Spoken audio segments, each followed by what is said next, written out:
Welcome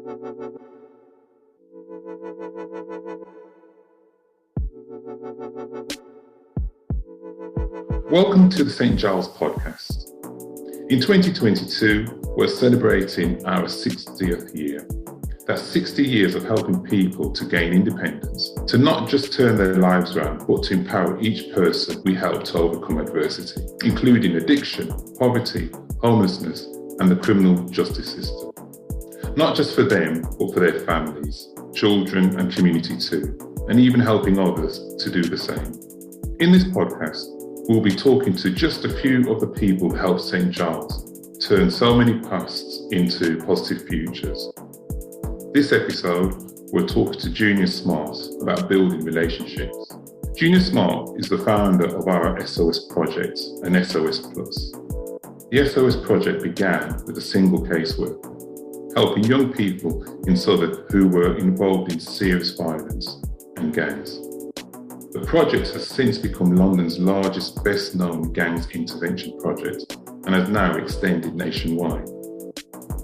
In 2007, a rapid spike in fatal stabbings created a growing concern from parents and teachers, asking St Giles to deliver sessions in schools, highlighting the dangers of weapons and debunking myths around gangs. This led to the creation of the SOS Plus project and now reaches hundreds of thousands of children, young people, parents, and professionals every year. Hi, Junior. Hi. How are you? I am good and well, thank you. Good. Right, so I was going to ask you some questions, and I'll start with the first one, which is, how do you go about starting and building a positive relationship? It's a really wonderful question. I think, like everything else, it just starts with a simple step. I've got to say as well, like being completely honest, I'm a bit of a shy person. So I'm one of the people that are least likely to instigate kind of conversations. Despite all of the stuff that's out there, I'm very, very nervous. I'm like, given my background, I actually am quite scared about having discussions or disclosing my background because I'm always scared of being judged. But it starts with small steps. I'll give you a really good example. Okay, so I was at one of my son's birthday parties on the weekend, and families all there's those who, he's a young 5-year-old child. Yeah. It's in this massive play centre, but the families have all paired off doing their thing, and I understand why that happens. So all the women are all together, and all of the guys that know each other are all together, and I can understand that, because obviously to make an approach then might seem a bit weird or seem a bit predatory. I didn't really know anyone there. But what happened was, so I just sat down, and at first I'm sort of like taken aback, like how can I connect with people? Because it's that kind of space, you need to connect. And what I did is I looked around to see who else was in the same space as me. And one of the mums, she was in a wheelchair, and people, for whatever reason, didn't want to speak to her or were very nervous about approaching. So I just made a beeline for this lady and said, hey, introduced myself, hopefully put my best foot forward. And she was so pleased that someone had come over and said hi to her. And then so what she did is she made a point of everyone who passed her, this is Junior, this is a really good guy, you need to talk to him. And it just brought people into my circle. And it reminds me of a time when we was at a networking function, and I had very, very similar stuff. And what I did was, so there's some really good things you can do. You can either hang about by the doors where people are coming and going. That's a really great place to meet people as they're entering and make eye contact. But also, what you can do in network spaces is find the people that aren't really being spoken to a lot and introduce yourself. And I always, in the business sense, I always say, well, I've failed if people ask me about what I do before I have a chance to ask them. So it's a bit of a game. But I love when you consider how the world works, everything is by relationships. Yes. So it's not a can do, it's a must do. You have to try and face your fears, and often it isn't as bad as what we think it is. I like what you said. it's a must do. And it sounds to me that relationships is important to you, relationship building. I mean, what does a positive relationship look like to you? Positive relationships take many different forms. The best form of positive relationship is where you know each other's thoughts, and you're still friends. Yes. And you can still have a chuckle Yes. about stuff, and you can be really frank and really honest. Mm. And I honestly think this can happen in every single facet. So in your personal life, having really good positive relationships can really bolster you up. Yes. I've been having a tough time with my PhD. Some of my friends have just like quietly reminded me, um, like despite all of the work, when this is all over, it'll be all worth it. Yes. When I think about the positive relationships I've had with my staff in the past, being able to spot when they're having a tough time and just saying like, hey, let's just get out of this pressure cooker for a minute. SOS is a complete ex-offender led project. So Yes. by virtue, we're talking about people with criminal records, have had negative experiences with authority, negative Yes. experiences with trauma, and that we're often, these workers are in frontline positions, experiencing really difficult, challenging experiences with the clients. Our whole aim is to help people that are involved in gangs and serious violence Yes. make different choices. So being able to spot when the workers are having a really tough time, and being able to drift outside of that professional space into, okay, I'm your manager, but I'm also your colleague, and I care about what's going on for you, so that we can actually address what's going on. I think it's really, really valuable. I think far too often people adopt lofty positions and they forget what it was like on the front line. And to be fair, I've made that a consistent aim. I've never stopped delivering frontline stuff myself, because I don't ever want to be dissident to what my workers are experiencing. So it's been massive. It's been really massive. So tapping on from that, you said something really important in there about, you see somebody's, under pressure, or they're struggling in some way. And let's say a colleague, for example. So give us a sign that you can see that somebody might be, it's like a pressure cooker, like you said. So what signs might you see that, somebody's under pressure, and you want to, you step in and you'll support them. So what can we look out for? Here's a really good example. Emotional transference is one. So this is very, very recently. Someone I know within a professional capacity, I just called them up to see how they were doing, as you do, to check that everything's okay.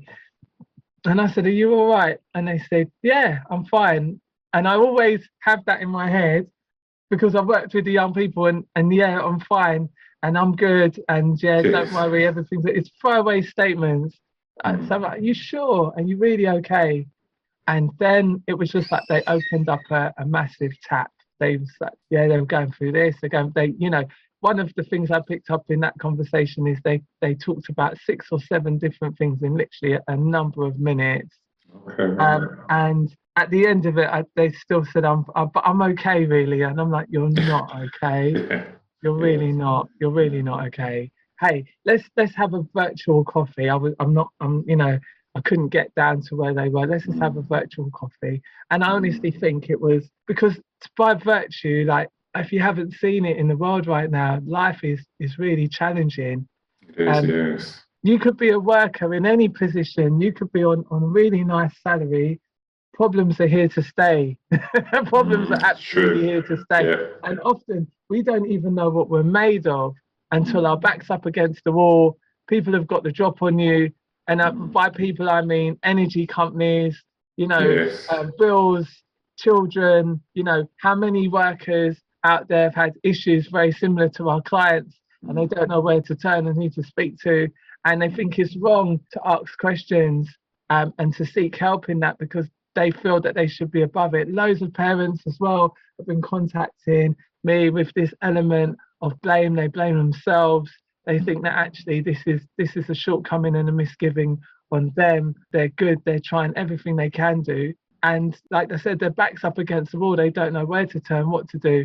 And I think this is the whole, that as much as we want to say, no, actually, and it is good to have healthy boundaries.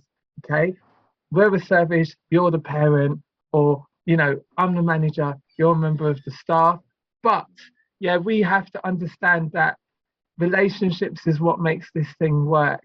And whether that's the relationship between the workers and the clients, or the relationship between the service and the service users. And and even St Giles Trust as an organisation, the relationship it has with its stakeholders, people expect a certain thing from St Giles. And like any relationship, when you don't get what you're expecting, people start feeling like, well, maybe they're in the wrong space. And so it's really important. Relationships are everything. And so that's one example. One more, just real quick. So at the beginning, when I first started doing this work, I realized very early on that I needed to connect and build positive relationships with the families of the clients that I was working with. And that's because they were commonly the unheard voice in the arena. So like I said just previously, the mums blaming themselves. But in some cases that meant that I'd be on the periphery when a child was murdered, and having those relationships meant that I was able to engage with those families in a really meaningful way. And it meant that as a service, we were able to do things that were more than just surface level deep. If you dig a little bit deeper, if you dip below the surface, that case doesn't close the minute that client has got a positive outcome. What about the ripple effects on the family and on the siblings? And being purposeful means having a relationship and being able to cross those boundaries. It's interesting because you really emphasize the point about relationships and about the importance of them. And just listening to you, I can really pick up that you really invest a lot in building relationships. You really do. And for me, I think that's brilliant, because to me, we need to understand that it's not just a tick box exercise, particularly with the people that we work with in St Giles. You've actually got to spend some time with people, whether it's the families, whether it's the clients we're working with, both. And it's interesting because for me, something that comes to me is about boundaries and setting boundaries, because we've got to have that professional element about us as well, don't we? And I just want to ask you, Junior, in terms of when it comes to boundaries, what do you think the benefits of setting boundaries in relationships? And on top of that, how do you go about doing it? Okay. All right. So I'll be honest with you. I wasn't the best person at setting boundaries. And by that, I mean boundaries around my time, for example. When you're working with young people that are involved in gangs and serious group violence, you cannot be a 9-to-5 service. That gangs don't switch off when 5 o'clock rolls around. Yes. Yeah, gangs don't say, oh, this is Easter holiday. We're not going to be doing anything about now. Yes. And some services, like they're regimented. Honestly, I've so many times, even recently, like it was this week, I took a phone call outside of hours. Like, here's what was crazy. I was taking part in a debate, an online debate. Thankfully, though, it's online. And the work phone starts ringing. And I'm looking at the number, and it's a private number. Now, I've got to be honest. If it's a private number, that could be a young person in a police station. That could be a parent. It's all of this stuff. Like, thankfully, because I was in there, my head's like, what am I going to do? What am I going to do? What am I going to do? Right, I hit the mute button. And then I answered the phone quite quickly. I said, right, okay, just to let you know, I have picked this up. But here's what I'm going to say. When you can be there, be there. There's something about getting the balance right, isn't there?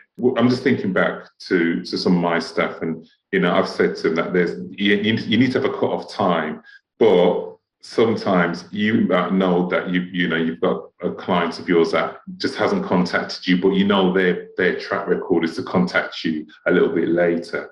And it's getting that balance right, because you don't want to keep your phone on all day and all night and you know, on the hope that they're going to call you. But at the same time, you need to get that balance right as well to say, well, actually, do you know what? I know there might be a chance that they might call me, but I've got to give myself a certain time limit as well. And it might be beyond 5:30, because in terms of relationships, you don't want to damage other relationships, you know, in your home life, for example, and things like that. I think it's also being able to be honest with if you feel they're pushing the boundary, say, okay, look, I've answered the phone a number of times, but this is definitely not the norm, and I don't want it to start becoming the norm. Because some people say, well, actually, you always answer your emails on the weekends, but what they're thinking is the norm for you might be a one-off. I tell you something else that's really powerful, and that is the young people we work with. I think one of the massive issues that we have with the young people is that, and this is boys and girls, is that they don't set healthy boundaries early enough. And I think as well, they don't have a lot of personal power. Like by personal power, I mean is the ability to walk away. So it's one thing when everything's positive and everything's going in one direction, but if your friends want them to do something that's negative, they don't have that personal power. Those boundaries of the friendships and relationships has eroded, and you only have to look at some of the stuff that's tolerated by, and unfortunately it tends to be young girls and women. They're the ones that really get some serious, devastating threats, messages. You talk to the young people, why aren't you blocking them? Well, no, you know, because social validation, getting approval, having the numbers there is everything. It's a terrible thing. I mean, let me just for those that will be listening to this, unless there is somebody listening to this, a boy or girl, you know, teenager, for example, and they're listening to this, and they're in a position whereby I'm in a relationship, and I think, you know, I'm really into this person, and they're asking me to send them an image, but I don't want to damage the relationship with them. What should I do? All right, so for the first thing I'd say, if you're worried about not doing something because you're scared that it will damage the relationship, the first question I'd say is that actually a positive relationship in the first place? One of the things that we don't have is continuously we are not given role models of what healthy relationships look like. And I think it's a big mistake on our society. Like, if somebody loves you, if somebody cares about you, if somebody wants to have a personal or even, you know, intimate relationship with you, they wouldn't ask you to do things that would make you uncomfortable. So what I would say to all the listeners out there that have been in that kind of situation, and you can always tell when it's not positive and it's not healthy, because it veers on the thing of unacceptable, I'd actually say, be completely upfront, say, you know what, this isn't what I'm about. Set your healthy boundaries. It's better to set a boundary and then slightly release it as you feel the relationship dictate. And here's one of the biggest mistakes that is out there, is that people think that by setting a boundary, it's a bad thing. It's actually a very, very good thing. Because at the end of the day, on the receiving end, as being a male on the other end of this, you know, the different levels that are there, the toxic masculinities and objectification of women, actually, what actually happens is your value goes up.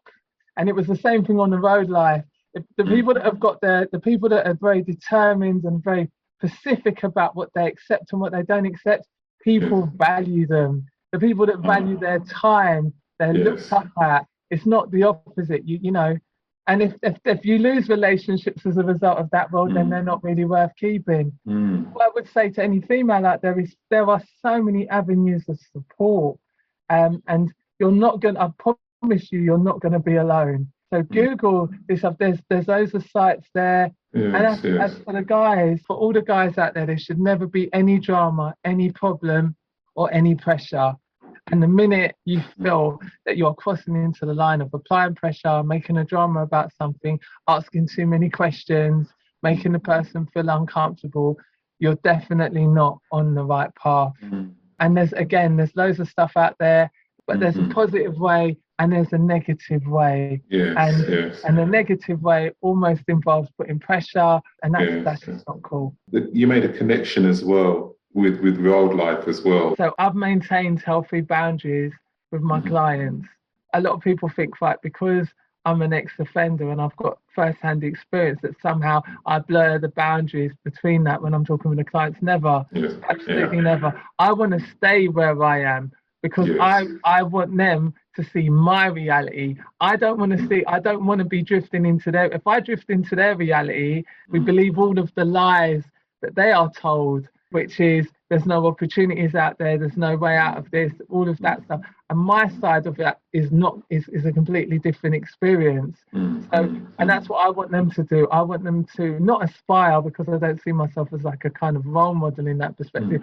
I want them to come over to my side of thinking and see the exploitative circles that they're involved in. That's the only way it will work. You only have to look at the clients. You say to them, why are you doing what you're doing? Mum can't eat, we're struggling.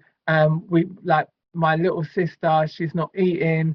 Every night my mum's crying herself to sleep. Like, we've got bills. I've got to do this, Jay. And I'm like, listen, I hear what you're saying and I appreciate it. And, it's being real, saying, look, there might not be any quick fix solutions here, but it's about, listen, once you come out of this on the other side, like, you're going to be able to provide for your family in a way that doing this stuff is never going to be able to do it. If you get caught doing what you're doing now, you're going to be taken out of the loop and your mum's going to be crying every night, except this time she'll be alone.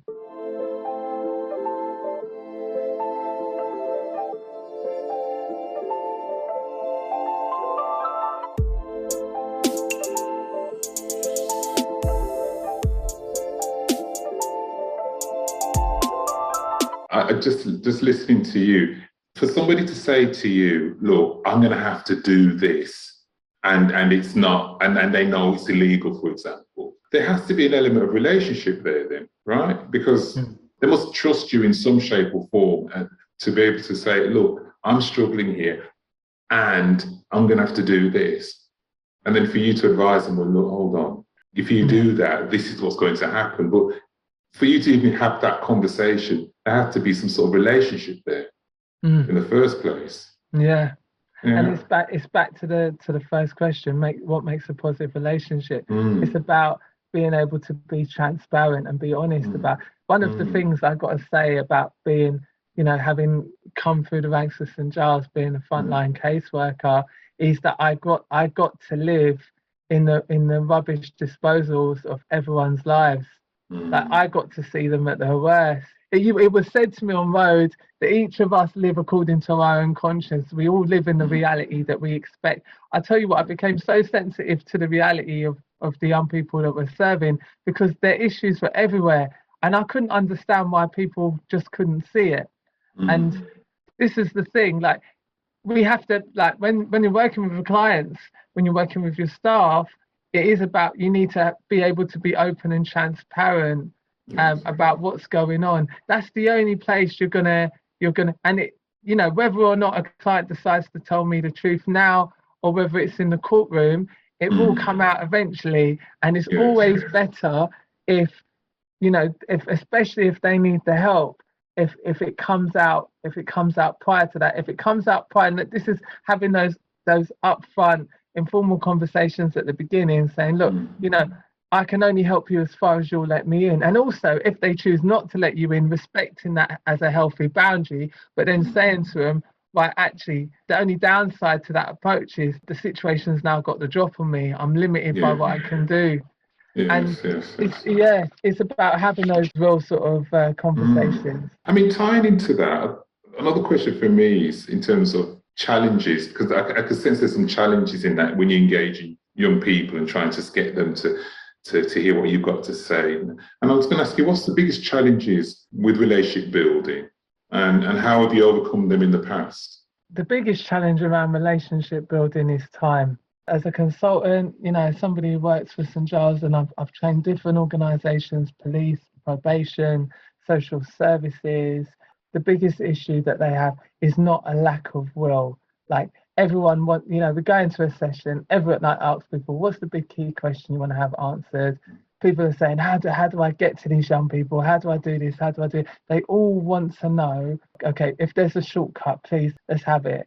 But there's no shortcuts around relationship building. It takes time and it takes effort. And this is the problem. So what stops a probation officer giving a client 45 minutes of their time is his or her workload. What makes a police officer approach a young person in a kind of like straight to the point, matter of fact way is the fact that then they're not building any form of relation. We know for a fact that police officers that work in the community hubs, that are involved in community policing, they build strong relationships with the families, and so policing by consent is easier to do. And the same thing with social services. So frequently they'll want to find out what's going on in the young person's life, but their time, they've got 15 clients to see in a day. It's just not going to help them build the sort of relationships that they're going to need. They can do their jobs effectively, but it's just going to be surface level deep. It's always going to be about time. The bank pays interest in the relationship as a direct relation to how much time you put in. And the worst thing is, most people know when they're not investing enough.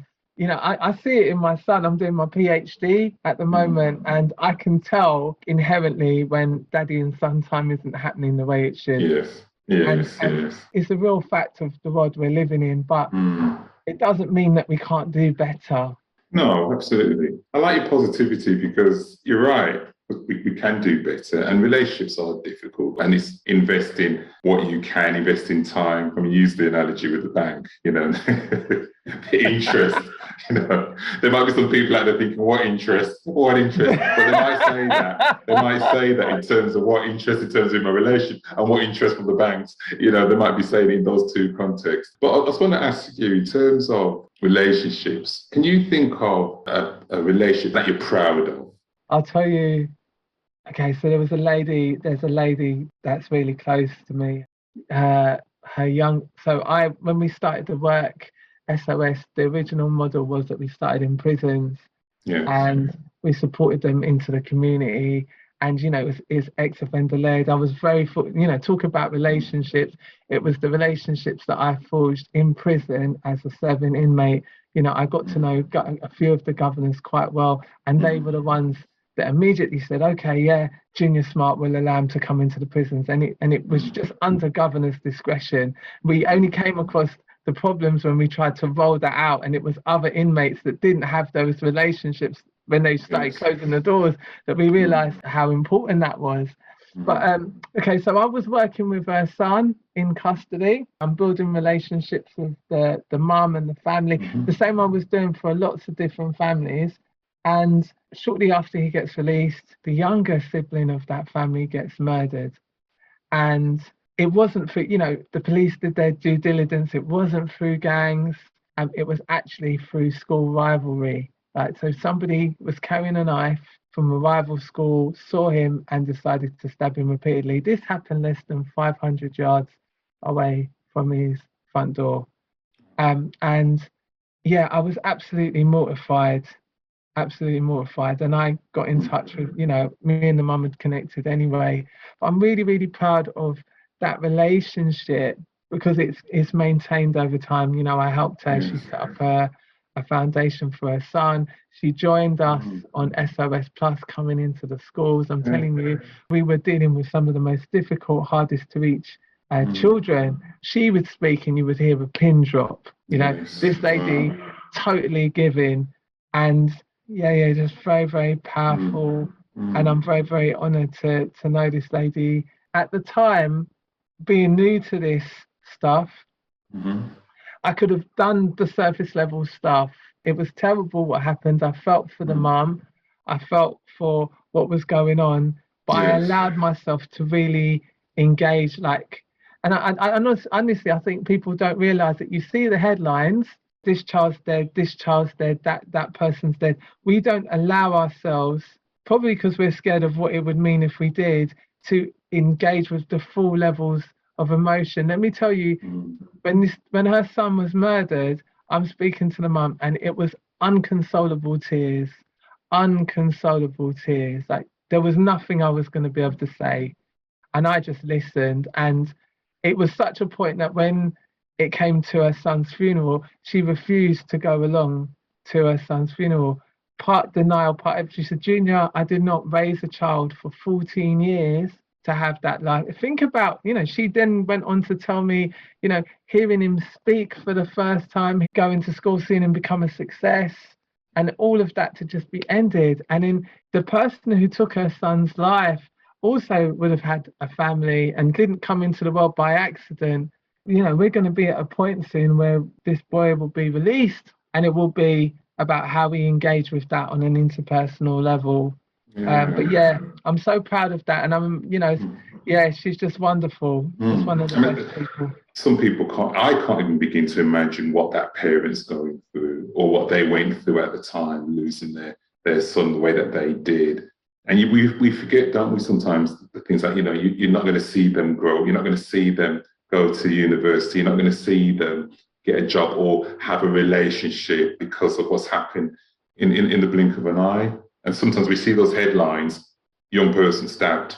That's it. You don't hear what's happened to the family, the trauma that's going on for the family, because actually the trauma's continuing for them, isn't it? It's not ended.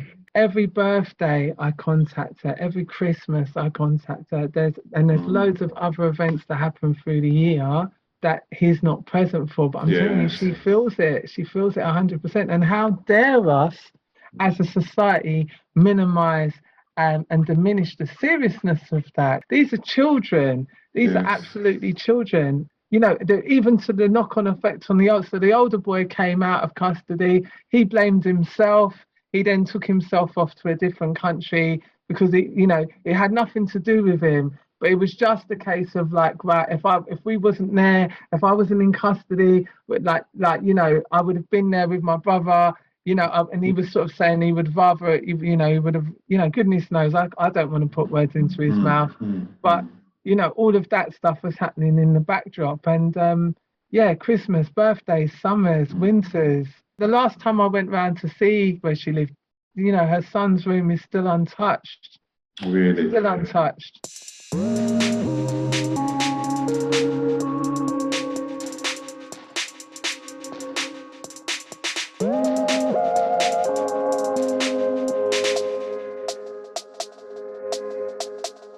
There has to be some pitfalls that you've learned to avoid when it comes to relationships, and just for those of us who are working with people, are there some pitfalls that you think that we should avoid?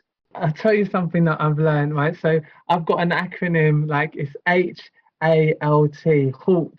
Yeah. I don't care how good a relationship is, but if I'm hungry, I'm angry, I'm lonely, or I'm tired, trust me, I try to remove myself from any form of communicate. It's just I'm not going to get the results that I want, and it's actually a sign for me that I've got to deal with some stuff that's going on for me, and that could be either my son, that could be either I was fortunate enough to become a father. It could be that actually we've got situations going on in the house. That's my first thing. So I start with self. The second thing that comes out, the biggest pitfalls I think are having healthy boundaries, and it's not about being rude. It's literally about actually I hear what you're saying. It's important to me, and I will get back to you. But it's not going to be for now. It'll be shortly. Having healthy boundaries and around your time, who you allow into your personal space as well. But I'm talking about personal relationship. That far too often we spend time nursing unproductive and toxic relationships. They're not serving us. They're not helping us. But we stick with it. And the problem is they can be really damaging. So being able to recognize when something isn't positive or even in the sort of like middle, but actually toxic, I think is a massive thing. And then lastly, I would say around the pitfalls is being honest, being honest enough to say, being honest enough in an interpersonal way to sort of say, well, actually, this is great, but it's not for now, or like actually this thing isn't working.